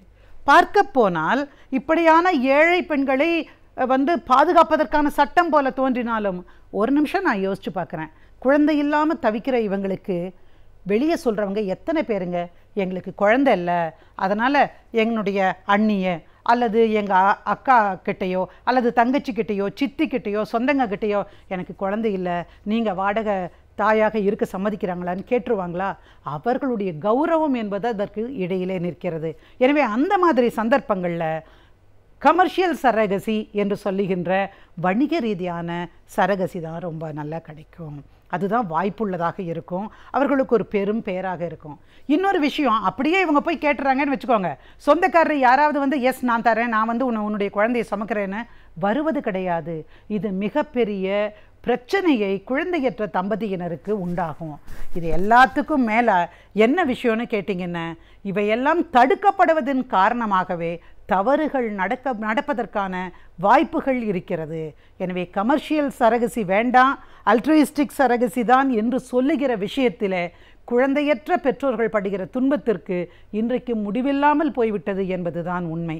வாடகை தாயாக இருந்தாலும் சரி அல்லது தன்னுடைய குழந்தையை தானே பெற்றுக் கொடுக்கிற ஒரு தாயாக இருந்தாலும் சரி, இருவருமே பிரசவ நேரத்திலும் சரி கர்ப்ப காலத்திலும் கவனிக்கப்பட வேண்டியவர்கள் என்பதை புரிந்து கொண்டாலே உண்மையிலேயே அந்த பெண்களுக்கு ஒரு மாற்று பிறக்கும்.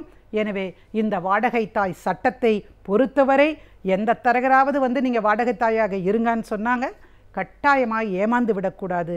பெண்கள் இன்றைக்கு சட்டம் வந்திருக்கிறது, அந்த செயலிலே ஈடுபட்டால் உங்களுக்கு தண்டனையும் கிடைக்கப்படும் என்பது நீங்கள் புரிஞ்சுக்கணும்.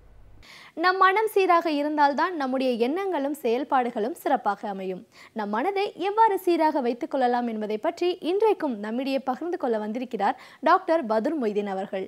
நிகழ்ச்சியில் நிறைவு பகுதியாக வரவேற்பது மனமே மனமே.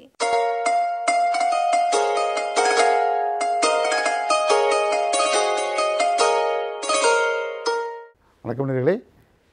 நாம் இப்பொழுது பார்க்க இருப்பது திக்குவாய். தித்தி பேசுவது, ஸ்டாமரிங், ஸ்டட்டரிங் என்று சொல்லுவோம். அதை பற்றி நாம் காண்போம். இதுவும் குழந்தைகளுடைய ஸ்ட்ரெஸ்ஸின் வெளிப்பாடு தான். குழந்தைகளுக்கு ஸ்ட்ரெஸ் இருக்கும் பொழுது இந்த திக்குவாய் ஏற்படுகின்றது. திக்குவாய் எப்படி ஏற்படுகிறது என்றால், அதாவது திக்குவாய் என்றால் என்ன? முதல் நாம் சரளமாக பேசுவது. நாம் பேசுவதில் சரளமாக இருக்க வேண்டும். நம் மொழிவளம் இருக்க வேண்டும். நாம் பேசுவது, உச்சரிப்பதெல்லாம் தெளிவாக அழுத்தம் திருத்தமாக இருக்க வேண்டும். நம்முடைய பேச்சில் சரளமாக இருக்க வேண்டும். அந்த சரளமாக இருப்பது தவிர்க்கப்படுகிறது. அதை தான் திக்குவாய் என்று சொல்கின்றோம். அதாவது அவர்கள் பேசுவது பொதுவாக எடுத்துக்கணும் என்றால், அது திக்குவாய் எப்படி இருக்கின்றால், ஒரு மனிதனுக்கு ஒரு ஸ்ட்ரெஸ் வரும்பொழுது, அது மட்டும் இல்லாமல் ஒரு எமோஷன் வரும்போது, ஒரு பயம் வரும்பொழுது நாம் பார்க்கின்றோம். இன்றைக்கு போகிறோம், இன்றைக்கு போகும்போது நமக்கு அதை சரியாக பேச முடியவில்லை. எமோஷன் வரும்பொழுது அது சாதாரண ஒன்று தான். அதை எப்படி நாம் வேறுபடுத்தி காட்டுவது என்றால், பொதுவாக அதாவது திக்குவாய் என்பது 5 முறை வருவான். நாம் ஒருவர் திண்ணி பேசினால் வைத்துக்கொள்வோம். அம்மாங்கிறத அப்படின்னு சொல்லுகிறார். அப்படி சொல்லும் பொழுது 3 முறை தான் வரும், இல்லை 4 முறை வரும், என்று வரும். ஆனால் திக்குவாய் என்பது 5 முறைக்கு குறையாமல் வரும், 5க்கு மேல் கொண்டே வரும். அப்படி அதுபோல் 5 தடவைக்கு மேலே சென்றால்தான் அது தெக்குவாய் என்பது அர்த்தம். 5 குறைவாக இருந்தால் அது தெக்குவாய் இல்லை. அதாவது அது ஒரு இமோஷன் காரணமாக, ஒரு ஆங்ஸைட்டி காரணமாக, அதாவது ஒரு அவசரத்தின் காரணமாக வந்துவிடுகிறது. அதை நாம் தெக்குவாய் என்று எடுத்துக்கொள்ள முடியாது. அது எவ்வாறு வருகின்றது என்றால், பொதுவாக நாம் தெக்குவாய் என்பது என்ன என்று எடுத்துக்கொள்ளும் என்றால், இந்த விஞ்ஞானம் என்ன கூறுகிறது என்றால், அதாவது நாம் பேசுகின்றோம். நாம் பேசும் பொழுது அந்த ஒலி அலைகள் காதின் வழியாக மூளைக்கு செல்கின்றது. மூளைக்கு சென்று மூளையில் அதனுடைய ஆடிட்டரி ஏரியா என்று இருக்கின்றது, சவுண்ட் பாக்ஸ் இருக்கின்றது. அதனுடைய ஏரியா நம்பர் 21, 22 அங்கே போய் செல்கின்றது. அங்கே போய் சென்றவுடன் மறுபடியும் அங்கிருந்து ஆர்டர் எங்கே செல்கின்றது? மூளையினுடைய அது நான் பேசுகின்ற பிராக்கோஸ் ஏரியான்னு சொல்கின்றோம். அது பேசுகின்ற இடத்துக்கு செல்கின்றது. அங்கிருந்து மறுபடியும் நாம் பேசும்பொழுது வாய் அசைக்கின்றோம் அல்லவா, அந்த தசைகள் எல்லாம் ஒருங்கிணைந்து ஒன்றாக செயல்படுவதற்கு அங்கிருந்து ஆர்டர் வருகின்றது. ஆகவே இதெல்லாம் அட் செகண்டில், ஒரு செகண்டில் நடக்கக்கூடியது, அட் மினிட் நடக்கக்கூடியது. நாம் பேசும்பொழுது நான் நினைக்கின்றோம், பேசுகின்றோம், அதுக்குள்ளே அது நடந்து முடிஞ்சிடும். அதுக்குள்ளே அந்த எண்ணங்கள் எல்லாம் டிராஃபிக் மாதிரி காது வழியாக சென்று மூளைக்கு சென்று, அது காதினுடைய இடத்துக்கு சென்று மறுபடியும் மூளைக்கு சென்று அனலைஸ் பண்ணி மறுபடியும் நாம் பேசுகின்ற தசைகளுக்கு அவை அனுப்புகின்றது.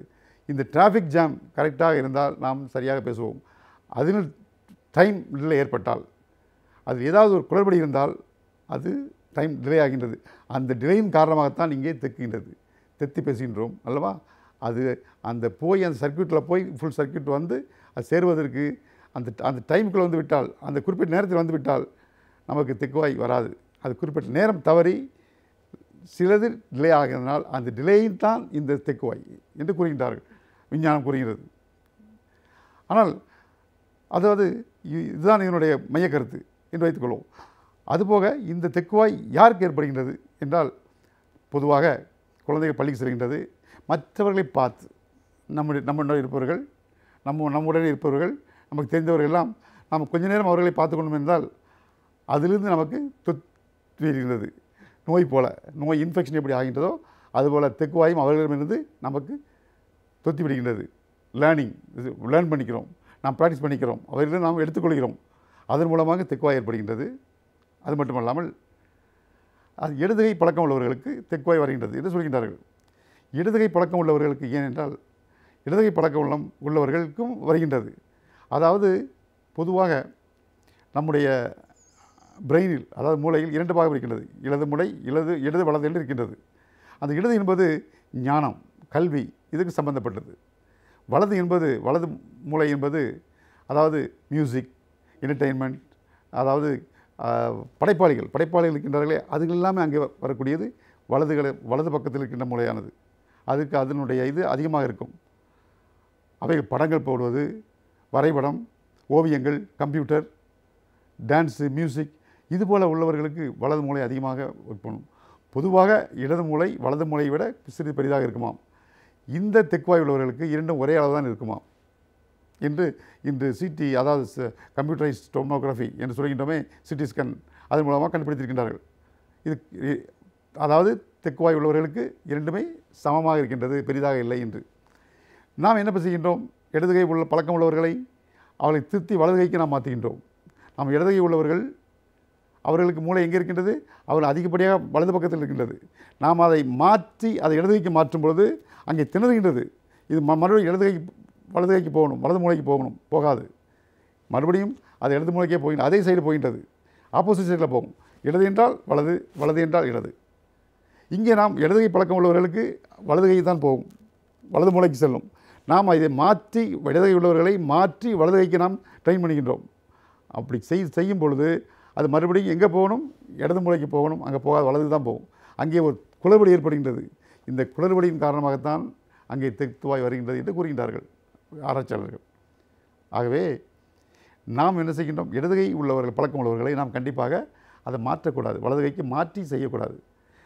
இடதுகையில் உள்ள நன்மைகள் என்ன? இடதுகை உள்ளவர்கள் பெரிய மியூசிஷியனாக வருவார்கள். பீத்தோவன், மோராஸ் போன்றவர்கள் நம்மிடம் இருக்கின்ற நம் நாட்டு இசையமைப்பாளர்கள், சிறந்தவர்கள், ஆஸ்கர் அவார்டு வாங்கியவர்கள், அவர்களெல்லாம் இடதுகை பழக்கம் உள்ளவர்கள் தான். அது மட்டுமல்லாமல் அமெரிக்க ஜனாதிபதிகள் கிட்டத்தட்ட ஜார்ஜ் புஷ் வரை உள்ள அத்தனை பேருமே இடதுகை பழக்கம் உள்ளவர்கள். ஏன்? இங்கிலாந்து ராணி, சார்லஸ் இளவரசர் மற்றும் அத்தனை பேருமே இடகை பழக்கம் உள்ளவர்கள். இடதுகையில் தான் அவர்கள் கையில் உள்ளவர்கள், இடதுகை பழக்கம் உள்ளவர்கள். இடதுகை பழக்கம் உள்ளவர்கள் லியோனார்டோ டா வின்சி, உலக புகழ் வாய்ந்த மோனலிசா படத்தை வரைந்த லியோனார்டோ டா வின்சி இடதுகை பழக்கம் உள்ளவர். ஆகவே இடதுகை பக்கம் உள்ளவர்களுக்கு ஓவியங்கள் அதிகமாக வரும், மிக தெளிவாக இருப்பார்கள், மியூசிக் அதிகமாக வரும், அவர்கள் திறந்தவர்களாக இருப்பார்கள். நாம் அந்த துறையில் நம் குழந்தைகளை நாம் செயல்படுத்த வேண்டும். இடதுகை பழக்கம் இருக்கின்றதா? கம்ப்யூட்டரில் பயன்படுத்தலாம், அந்த குழந்தைகளுக்கு ஓவியங்கள் கற்றுக் கொடுக்கலாம். இதுபோல் அவர்களுக்கு எது நன்றாக வருகின்றோ இயற்கையிலே அவர்களுக்கு அமையப்பட்டது, அந்த இயற்கையின் வழியாக சென்றால் நாம் எளிதாக நாம் ஜெயித்து விடலாம், வென்று விடலாம். இயற்கையை நாம் எதிர்த்து போராடுவது என்பது மிக கடினமான ஒன்றாகும். ஆகவே நாம் குழந்தைகளுக்கு இடதுகை என்பது தெரியாமல் வலதுகைக்கு நாம் ட்ரெயின் பண்ணுகின்றோம், அது மிக தவறானது. இடதுகையிலே அவர்களுக்கு என்ன, அவர்களுடைய ஃபியூச்சர் என்ன, இன்னும் நீங்கள் மருத்துவரிடம் சென்றால் உங்களுக்கு விளக்கம் சொல்வார்கள். அந்த துறையிலே நம்ம குழந்தைகளை நாம் அதை பயிற்றுவிட்டோம் என்றால் அந்த துறையில் அவர்கள் வல்லுநர்களாக பெரிய ஒரு ஜாமவான்களாக அவர்கள் வாழ்வதற்கு வாய்ப்புகள் அதிகமாக இருக்கின்றது. ஆகவே நம்ம அதை மாற்றக்கூடாது, நாம் அதுதான் செய்கின்றோம், அதை மாற்றாமல் இருக்க வேண்டும். அது மட்டும் இல்லாமல், அதாவது வீட்டில் சில பேர் மொழிகள் பேசுவார்கள், 2-3 மொழிகள் பேசுவார்கள். அதாவது வீட்டில் தெலுங்கு இருக்கும், வெளியில் தமிழ் பேசுவார்கள், இல்லை இங்கிலீஷ் இருக்கும். இதுபோல் குழந்தைகளை பேசும்போது ஒரே மொழியாக இருக்க வேண்டும். குழந்தைகள் பள்ளிக்கு செல்கின்றது, பள்ளியிலே ஒரு மொழி இருக்கின்றது, வீட்டிலே ஒரு மொழி பேசுவார்கள், பள்ளியிலே ஒரு மொழி பேசுவார்கள், சமூகத்திலே குழந்தைகளோடு ஒரு மொழி பேசுவார்கள். இந்த 3 மொழிகளும் இருக்கும் பொழுது 2 மொழிகளுக்கு மேல் வந்தாலே அந்த குழந்தைகளுக்கு திணறுகின்றது. அது குழந்தைகளுக்கு உடனே அதுக்கு அர்த்தங்கள் புரிவதற்கு டைம் ஆகின்றது. அந்த டைம் டிலே தான் காரணம், அது தெத்த ஆரம்பிக்கின்றது. ஆகவே இருமொழி பேசும், அதாவது குடும்பத்திடம் உள்ள குழந்தைகள், வளரும் குழந்தைகள் இதுபோல் தெத்துவாய் உள்ள குழந்தைகளாக இருக்கின்றது என்று ஆராய்ச்சியாளர்கள் கூறுகின்றார்கள். ஆகவே நாம் குழந்தைகளிடம் பேசும் பொழுது, சிறு குழந்தைகளாக இருக்கும் பொழுது நாம் ஒரே மொழியில் நாம் பேசினோம் என்றால் இதுபோல் தெத்துவாயை குறைக்கலாம். அது மட்டுமல்லாமல் தெத்துவாய் உள்ள பொதுவாக தெத்துவாய் எங்கே வருகின்றது என்றால் எடுத்துக்கணும் என்றால், அதாவது எல்லா எழுத்துக்களுக்கும் அல்ல, எல்லாருடைய எழுத்துக்களுக்கும் அல்ல, பியில் ஆரம்பிக்கக்கூடிய எழுத்துக்கள், டியில் ஆரம்பிக்கக்கூடிய எழுத்துக்கள், கேயில் ஆரம்பிக்கிற எழுத்துக்கள், இவை பிடி கேஎஸ், இந்த 4 எழுத்துக்களும் தான் பொதுவாக அவர்களுக்கு தெத்துவாய் வருகின்றது. ஆகவே நாம் அவர்களுக்கு அதை சொல்லித்தர வேண்டும். அதை பற்றி மேலும் நாம் அடுத்த வாரம் சந்திப்போமே. நன்றி, வணக்கம்.